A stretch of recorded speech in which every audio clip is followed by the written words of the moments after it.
નમસ્કાર, મંતવ્ય ન્યૂઝમાં આપનું સ્વાગત છે। હું છું કુંજ। નજર કરીએ વિસ્તારથી સમાચાર ઉપર। રાજકોટ શહેરમાં ધોધમાર વરસાદની એન્ટ્રી થઈ છે, ત્યારે બેડીયાર્ડ ચોક, Yagnik road, university road, Kalavad road વિસ્તારમાં ભારે વરસાદ વરસ્યો છે। 2 દિવસના વિરામ બાદ ફરીથી વરસાદી માહોલ છવાયો છે, તેમજ વાતાવરણમાં પણ ઠંડક પ્રસરી છે।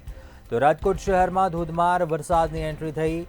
બેડીયાર્ડ ચોક, યાજ્ઞિક રોડ વિસ્તારમાં ભારે વરસાદ, યુનિવર્સિટી રોડ, કાલાવડ રોડ પર ધોધમાર વરસાદ જોવા મળ્યો। રેસકોર્સ, ભક્તિનગર સહિતના વિસ્તારોમાં વરસાદને લઈ અનેક રોડ રસ્તા પર પાણી ભરાઈ ગયા હોવાની પણ સમસ્યા સામે આવી। રાજકોટમાં 2 દિવસના વિરામ બાદ ફરીથી વરસાદની તોફાની બેટિંગ જોવા મળી છે। તો વરસાદ આવતા વાતાવરણ ઠંડકમય થઈ ગયું છે। તો રાજકોટના અનેક રસ્તાઓ ઉપર પાણી ભરાઈ ગયા હોવાના પણ દ્રશ્યો સામે આવ્યા।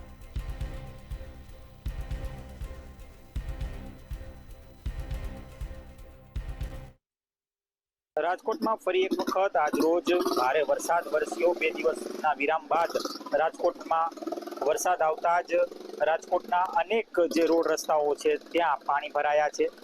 મહત્વની બાબત એ છે કે રાજકોટના માધાપર ચોકડી ખાતે પાણી ભરાતા જ લોકોને ખૂબ જ હાલાકી વેઠવી પડી હતી। આ સાથે રાજકોટનું જે પોપટપરા ગરનાળું છે ત્યાં પણ એ જ પ્રકારની સ્થિતિ સર્જાણી હતી। ખાસ તો પ્રી મોન્સૂનની કામગીરીને લઈને ફરી એક વખત સવાલો ઊભા થયા છે। રાજકોટ મહાનગરપાલિકા દ્વારા પ્રી મોન્સૂનની કામગીરીને લઈને અનેક દાવાઓ છે તે કરવામાં આવ્યા છે। આ સાથે રાજકોટ સ્માર્ટ સિટી છે એ પ્રકારના દાવાઓ પણ કરવામાં આવે છે, પણ ખરા અર્થમાં જ્યારે ચોમાસું આવે છે ત્યારે આ દાવાઓ ની જે હકીકત છે તે સામે આવે છે।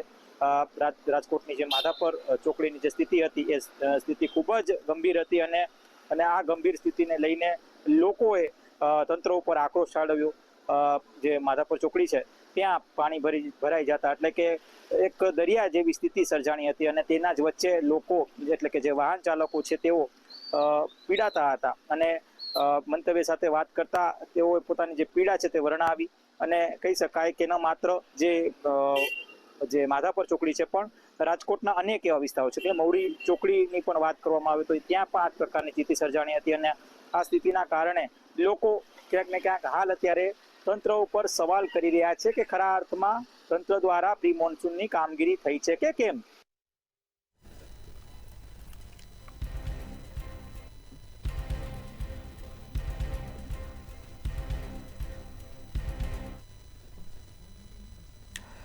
આગળ વાત કરીએ વડોદરા મહાનગરપાલિકાની ખબરોમાં। ફરી એકવાર મંતવ્ય ન્યૂઝ અગ્રેસર રહ્યું છે। વડોદરા શહેરના પ્રથમ નાગરિકના અકળમૌથી શહેરના લાખો નાગરિકો હેરાન પરેશાન થઈ રહ્યા છે, ત્યારે હવે તેમના આ મૌને તેમને પાલિકામાં સાઇડલાઇન કરી દીધા છે। ગુજરાતમાં પહેલી વખત એમ બન્યું હશે જે પાલિકાના શાસક પક્ષના નેતાએ મેયરની ગેરહાજરીમાં શહેર ભાજપા સંગઠનની સૂચના બાદ પાલિકાના અધિકારીઓ સાથે બેઠક કરી શહેરની સમસ્યાઓનું નિરાકરણ લાવવા માટે સૂચના સાથે આદેશ આપવામાં આવ્યા। તો વડોદરા મહાનગરપાલિકામાં અને ભારતીય જનતા પાર્ટીના સંગઠનમાં ચર્ચાએ વેગ પકડ્યો છે।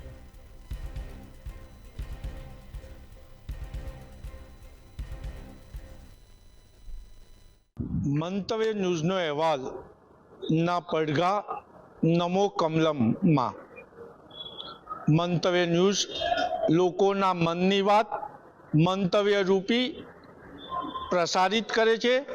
વડોદરા મહાનગરપાલિકામાં છેલ્લા કેટલાય સમયથી શહેરના નાગરિક હોય, કોર્પોરેટર હોય, ભારતીય જનતા પાર્ટી સંગઠનના હોદ્દેદાર હોય કે કાર્યકરો હોય, એક ચર્ચા ગુણગુણાવે છે કે વડોદરાના મેયર એ કમલનું ફૂલ કે ભાજપની ભૂલ।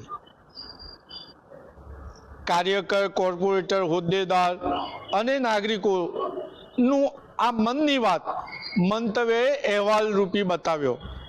મંતવ્યએ અહેવાલ બતાવ્યો કે ભારતીય જનતા પાર્ટીના શેષ નેતૃત્વએ જે વડોદરા મેયરની પસંદગી કરી છે, શું એ ખરેખર કમલનું ફૂલ છે કે ભાજપની ભૂલ છે? આના પડઘા નમો કમલમ ઓફિસ ખાતે પડ્યા છે। પ્રધાનમંત્રી નરેન્દ્ર મોદીની કર્મભૂમિ વડોદરા કહેવામાં આવે છે અને રાજકીય ચતુર તો એવી પણ ચર્ચા કરે છે કે જ્યારે આખા ભારતમાં ભારતીય જનતા પાર્ટી નામશેષ થશે તો ગુજરાતમાં નહીં થાય, અને ગુજરાતમાં નામશેષ થવાની હશે તો વડોદરામાં નહીં થાય.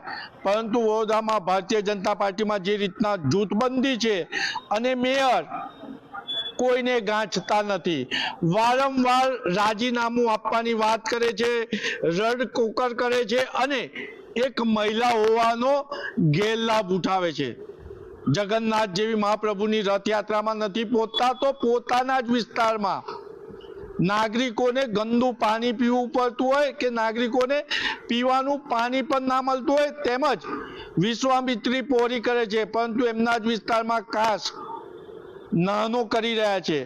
એમના જ વિસ્તારના નાગરિકો ત્રાહિમામ પુકારી રહ્યા છે. એની સાથે સાથે વડોદરા ભારતીય જનતા પાર્ટીના કોર્પોરેટરો પણ તેમનાથી નારાજ ચાલતા હતા. આ સમગ્ર અહેવાલના પડઘા નમો કમલમ ખાતે પડ્યા અને સંગઠને એક નિર્ણય લીધો કે વડોદરા મહાનગરપાલિકાના ચતુર મનોજ પટેલ, જે મહાનગરપાલિકા પક્ષના નેતા પણ છે, તેમને જવાબદારી સોંપી કે વડોદરા મહાનગરપાલિકાના તમામ એક્ઝિક્યુટિવ જે કર્મચારીઓ છે, કાર્યપાલક ઇજનેર, તેમની એક મિટિંગ લો અને છેલ્લા 4.5 વર્ષમાં જે ભારતીય જનતા પાર્ટીના સંગઠન અને હોદ્દેદારો ચૂંટાયેલા સભાસદોએ જે કામ મંજૂર કર્યા છે એની સમીક્ષા કરો. ભારતીય જનતા પાર્ટીએ જ્યારે સ્થાયી સમિતિના અધ્યક્ષ હોય કે અન્ય મહત્વના હોદ્દા હોય ત્યારે જેમને સાઇડ ટ્રેક કર્યા હતા, આજે એમને જ કામની સમીક્ષાની કરવાની જવાબદારી સોંપી છે. આજે ચતુર મનોજ પટેલે કાર્યપાલક ઇજનેરો સાથે મિટિંગ કરી અને બજેટના કામોની સમીક્ષા કરી છે. અને મહાનગરપાલિકાના કર્મચારીઓમાં એક ફફડાટ પણ છે, કારણ કે મેયર તો એક કઠપુતલી છે, પરંતુ ચતુર મનોજ પટેલને કોઈ ઉલ્લુ બનાવી શકે એમ નથી. એટલે આજે સમીક્ષા બેઠકમાંથી કર્મચારીઓ બહાર નીકળ્યા ત્યારે તેમનામાં એક ગણગણાટ પણ હતો કે હવે કામ વહેલી તકે અને ગુણવત્તાયુક્ત કરવું પડશે, કારણ કે કોર્પોરેશનની ચૂંટણી પણ આવે છે. એટલે જે મેયર પોતાના વિસ્તારમાં નથી દેખાતા અને ક્યારેક મહિલા હોવાની ફરિયાદ કરતા હોય છે, સાથે સાથે સાસુ બીમાર હોય છે કે છે, પરંતુ પ્રવાસમાં એરોપ્લેનમાં ઉડે છે, નાગરિકોની ફરિયાદ સાંભળવાની સમય નથી. એટલે સંગઠને એમને સાઇડ ટ્રેક કર્યા છે અને હવે સમીક્ષા બેઠકની જવાબદારી મનોજ પટેલને સોંપી છે. એટલે મંતવ્ય ન્યૂઝનો અહેવાલનો મોટો પડઘો કહેવાય. ચતુર મનોજ પટેલે આજે બેઠક બોલાવી છે અને સમીક્ષા બેઠક કરી છે અને ટૂંક જ સમયમાં કેટલાક અધિકારીઓ જે કામ વિલંબથી કરી રહ્યા છે કે લોકોને ગેરમાર્ગે દોરી રહ્યા છે, મનોજ પટેલ કમિશનરને કહી અને એમને નોટિસ અપાવે તેવી શક્યતા છે.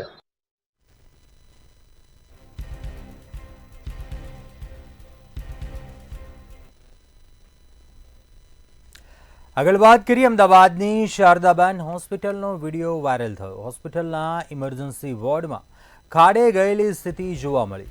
ડોક્ટર, નર્સિંગ સ્ટાફ, સફાઈ કર્મીઓ ઊંઘતા દેખાયા, જ્યારે દર્દીઓને હમણાં ડોક્ટર આવશેનો જવાબ મળે છે. તો આ સાથે જ હોસ્પિટલની ઇમરજન્સી સેવામાં અનેક પ્રકારની ફરિયાદો કરવામાં આવી છે. અગાઉ પણ તાત્કાલિક સારવાર ન મળ્યા હોવાની ફરિયાદ કરવામાં આવી હતી. સવારે આવેલ દર્દીને સારવાર ન મળતા તેને વિડીયો વાયરલ કર્યો છે. અમદાવાદની શારદાબેન હોસ્પિટલનો આ વિડીયો વાયરલ થતાં અનેક પ્રશ્નો ઊભા થયા છે. હોસ્પિટલ તંત્ર ઊંઘતું ઝડપાયું છે. ઇમરજન્સી વોર્ડમાં સ્થિતિ ખાડી ગયેલી હોય તે પ્રકારના દ્રશ્યો. ડોક્ટર, નર્સિંગ સ્ટાફ, સફાઈ કર્મીઓ ઊંઘતા દેખાયા હતા.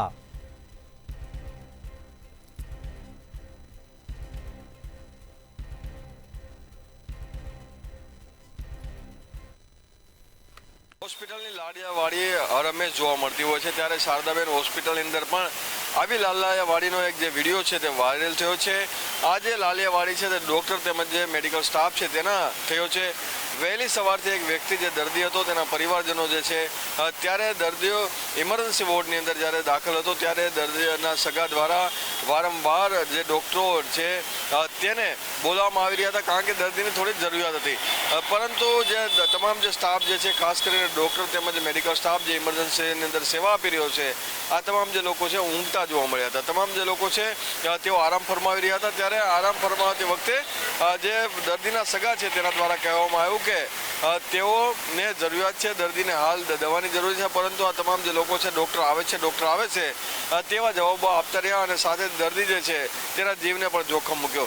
કોર્પોરેશન આ રીતે હોસ્પિટલ જે છે તેની પાછળ કરોડો રૂપિયાનો ખર્ચો કરતી હોય છે, તેમ છતાં પણ આવા જે ડૉક્ટરો છે જેના લીધે ઘણી વખત આ કોર્પોરેશનની સંચાલિત હોસ્પિટલો છે જેની અંદર દર્દીઓના જીવ પણ જતા હોય છે, ત્યારે આવી લાલિયાવાડીઓ સામે કડક કાર્યવાહી કરવાની માંગ છે તે દર્દીના પરિવારજનો દ્વારા કરવામાં આવી.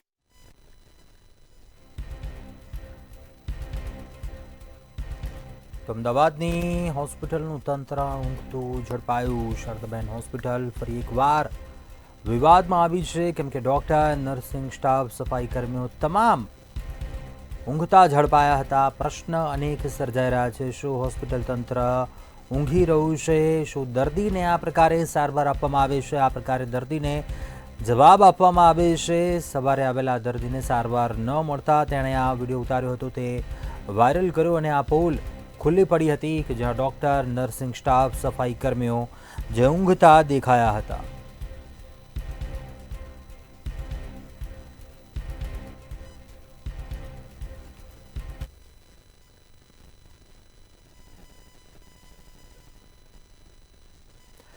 ગાંધીનગરના સેક્ટર 7માં આવેલી ચૌધરી સ્કૂલની ડિસ્ટ્રિક્ટ લેવલ સ્પોર્ટ્સ સંકુલમાં ફૂડ પોઈઝનિંગની ઘટના સામે આવી. સ્કૂલની હોસ્ટેલમાં રહેતી 12 વિદ્યાર્થીનીઓને ઝાડા ઉલટીની ફરિયાદ થઈ હતી. આ વિદ્યાર્થીનીઓએ મંગળવારે પનીરનું શાક ખાધું હતું. આરોગ્યની ટીમે 200 જેટલી વિદ્યાર્થીનીઓનું તાત્કાલિક સ્ક્રીનિંગ કરવામાં આવ્યું હતું, જેમાં 12 વિદ્યાર્થીનીઓ સિવાય હજી સુધી કોઈ બીજો નવો કેસ નોંધાયો નથી.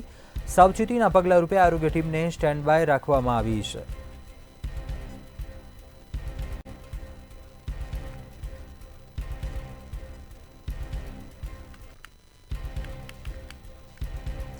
તો સ્પોર્ટ્સ સંકુલમાં ફૂડ પોઈઝનિંગ 12 જેટલી વિદ્યાર્થીનીઓ ફૂડ પોઈઝનિંગની અસર થઈ હતી, જે બાદ 200 જેટલી વિદ્યાર્થીનીઓનું મેડિકલ સ્ક્રીનિંગ કરવામાં આવ્યું હતું.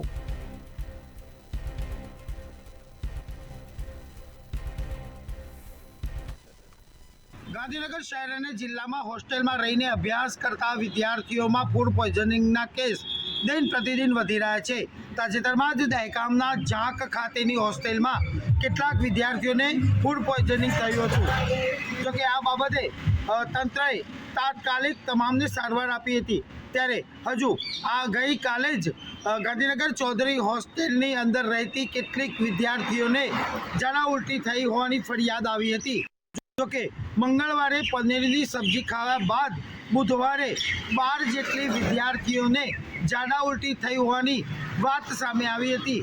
જોકે સંચાલકોએ આ બાબતને ખૂબ જ ગંભીરતાથી ગણી છે અને આ ફૂડ ખાનારા 200 જેટલા વિદ્યાર્થીઓનું મેડિકલ સ્ક્રીનિંગ પણ કર્યું હતું. તે પૈકી 12 વિદ્યાર્થીઓને ઝાડા ઉલટી થઈ હોવાની વાત આવી હતી. જોકે અત્યારે હાલ આ તમામ વિદ્યાર્થીઓ એકદમ સ્વસ્થ અને સુરક્ષિત છે, કોઈને કોઈ પ્રોબ્લેમ નહીં હોવાની વાત સામે આવી રહી છે. પરંતુ નવાઈની વાત એ છે કે ચોમાસા દરમિયાન જે હોસ્ટેલની અંદર ભોજનાલયની અંદર ભોજન બનાવવામાં આવે છે તેની અંદર કેટલી ચોખ્ખાઈ રાખવામાં આવતી હશે તે મુદ્દો ચર્ચાના આયરણે છે. કેમ કે ઉપરી આવી ફૂડ પોઈઝનિંગની ઘટના એક ગંભીર વિષય બનતો જાય છે.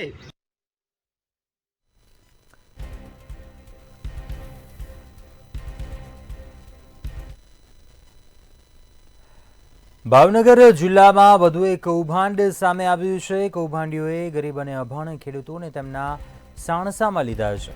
તેઓએ રૂપિયાની જરૂરિયાત હોય તેવા અભણ અને ગરીબ ખેડૂતોને કૌભાંડનો એવી રીતે હિસ્સો બનાવી દીધા કે તેમને તેની ખબર પણ ન પડી. ત્યારે બેંક ખાતામાં 37 કરોડ કરતાં વધારેના વ્યવહાર થયા હતા. 37 કરોડના ટ્રાન્ઝેક્શન થતાં આવકવેરા વિભાગે નોટિસ આપી હતી. તે સમયે ખબર પડી હતી કે આ કૌભાંડનો ભોગ બનનારા સામાન્ય લોકો અને ગરીબ છે. તેને પગલે આવકવેરા વિભાગ દ્વારા સમગ્ર કૌભાંડની તપાસ હાથ ધરવામાં આવી છે.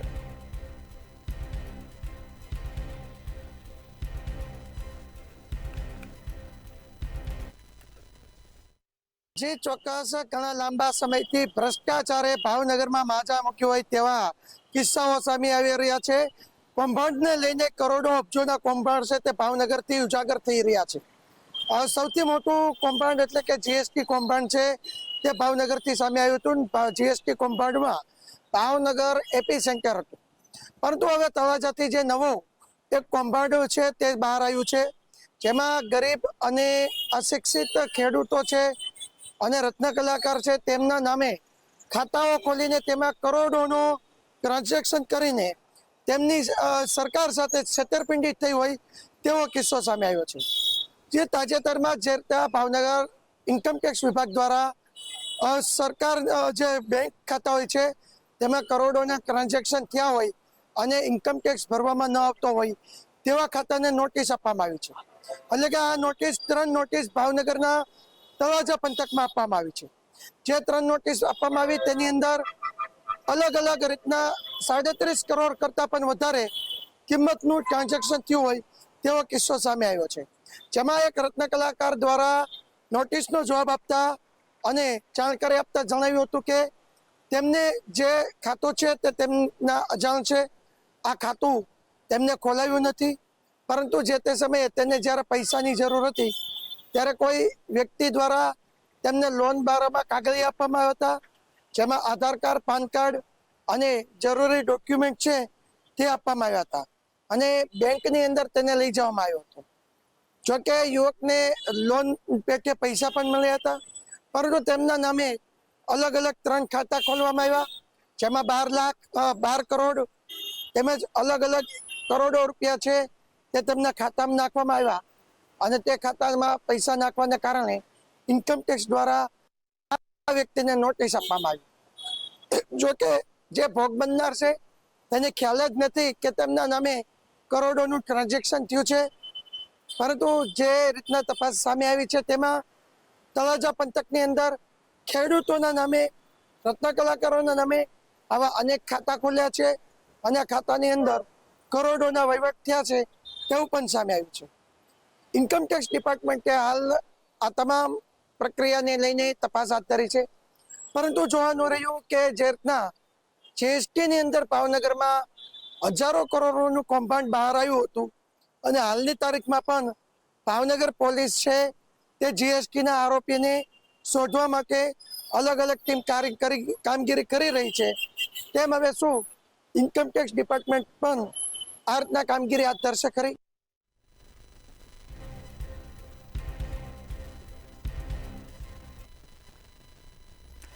આગળ વાત કરીએ, સુરતથી ડબ્બા ટ્રેડિંગ અને ઓનલાઈન ગેમિંગનો મામલો સામે આવ્યો. એસઓજી પોલીસે આ કેસમાં ₹3.50 કરોડ ફ્રીઝ કર્યા છે. પોલીસને તપાસ દરમિયાન નાણાકીય વ્યવહારો મળ્યા હતા, જે બાદ ₹948 કરોડથી વધુના વ્યવહારો મળી આવ્યા હતા. આ મામલે પકડાયેલ મુખ્ય 2 આરોપીએ બેંક ખાતા ખોલાવ્યા હતા, તેમજ નંદલાલ અને વિશાલે સંબંધીઓના નામે ખાતા ખોલાવ્યા હતા. વધુમાં તમામ ખાતાઓને પોલીસ દ્વારા ફ્રીઝ કરવામાં આવ્યા હતા. સુરતથી ડબ્બા ટ્રેડિંગ અને ઓનલાઈન ગેમિંગનો મામલો. એસઓજી પોલીસે આ કેસમાં ₹3.50 કરોડ ફ્રીઝ કર્યા. પોલીસે તપાસ દરમિયાન નાણાકીય વ્યવહારો મળ્યા હતા, જે બાદ ₹948 કરોડથી વધુના વ્યવહારો મળી આવ્યા હતા.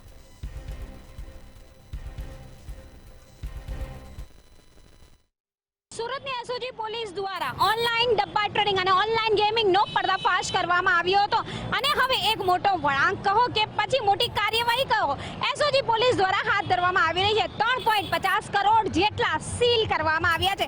વ્યવહારિક છે કે 900 થી વધુ જે વ્યવહારો મળી આવ્યા હતા. આ આર્થિક વ્યવહારો મળતા ઈડી પણ એની અંદર તપાસમાં જોડાઈ હતી, પરંતુ જે 8 આરોપીઓની ધરપકડ થઈ હતી, આ આરોપીઓના 5 દિવસના રિમાન્ડ મેળવ્યા હતા.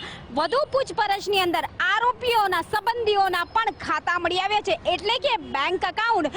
નંદલાલ આરોપી અને વિશાલ આ બંને જે મુખ્ય આરોપી છે, આ મુખ્ય આરોપીઓના સંબંધીઓના 30 જેટલા બેંક એકાઉન્ટ ખોલવામાં આવ્યા હતા અને અલગ અલગ એકાઉન્ટની અંદર પૈસા જમા કરવામાં આવ્યા હતા. તેવામાં આ પૈસાની તપાસ દરમિયાન ખુલાસો થતા એસઓજી પોલીસ દ્વારા એને ફ્રીઝ કરવામાં આવ્યા છે. એટલું જ નહીં, એસઓજી પોલીસ દ્વારા અન્ય આરોપીઓ જે વોન્ટેડ જાહેર કર્યા છે એની પણ શોધખોળ હાથ ધરવામાં આવી રહી છે.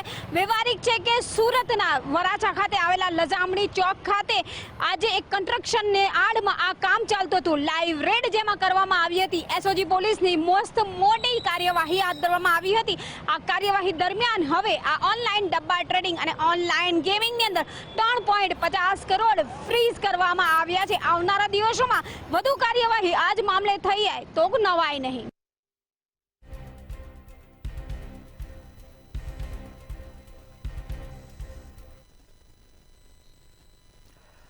મહેસાણાના સિવિલના બાંધકામ દરમિયાન કોન્ટ્રાક્ટરની ગંભીર બેદરકારીને કારણે એક નિર્દોષ શ્રમિકનું મોત નીપજ્યું.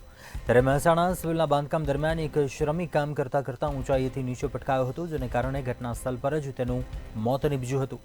વારંવાર વીઆઈયુ દ્વારા સૂચના આપ્યા હોવા છતાં પણ કોન્ટ્રાક્ટર દ્વારા કોઈ સુરક્ષા વ્યવસ્થા કરવામાં આવી ન હતી.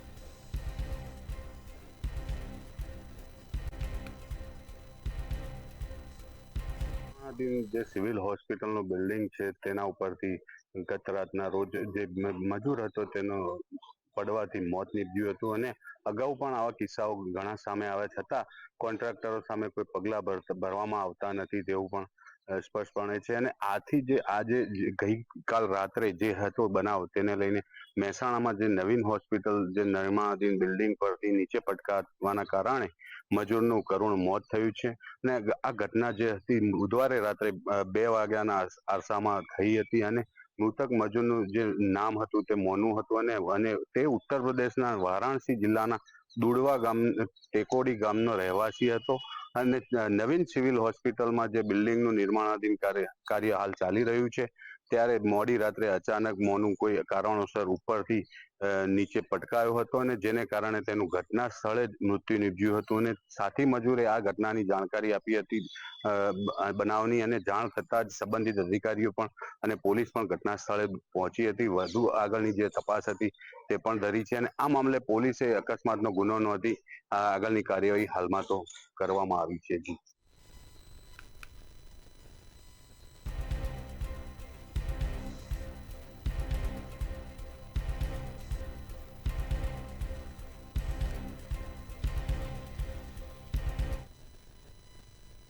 અત્યારે હાલ બુલેટિનમાં બસ આટલું. વધુ સમાચાર માટે આપ જોતા રહો મંતવ્ય ન્યૂઝ. નમસ્કાર.